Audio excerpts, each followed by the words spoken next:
Astaghfirullahaladzim, astaghfirullahaladzim, astaghfirullahaladzim, astaghfirullahaladzim.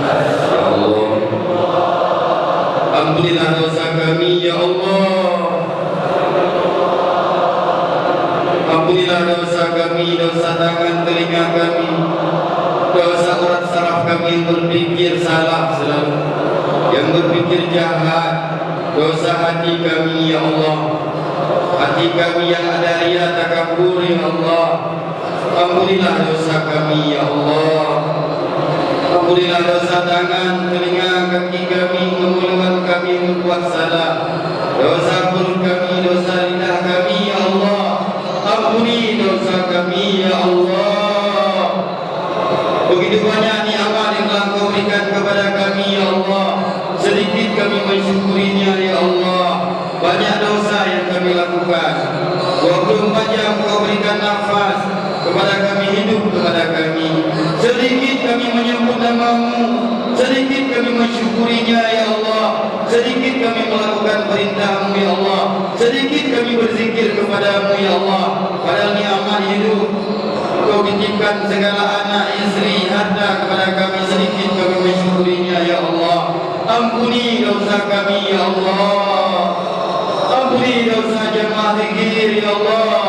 Ampuni dosa jamaah zikir dimanapun berada ya Allah. Ampuni dosa rakyat Aceh, dosa pemimpin kami ya Allah, dosa gubernur, wakil gubernur, dosa rakyat Aceh, dosa pemimpin-pemimpin kami ya Allah.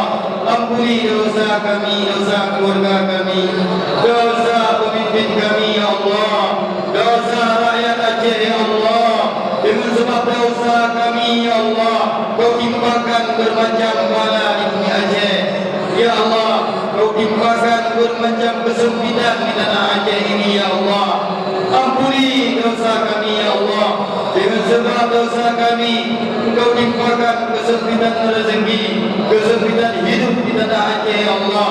Maka kami mohon ya Allah, ampuni dosa kami ya Allah, dosa pemimpin-pemimpin kami ya Allah, dosa rakyat Aceh ya Allah, dosa umat Islam, dosa umat Sayyidina Muhammad ya Allah. Begitu banyak tubuh kami ini berlumuran dosa. Ampuni dosa kami ya Allah.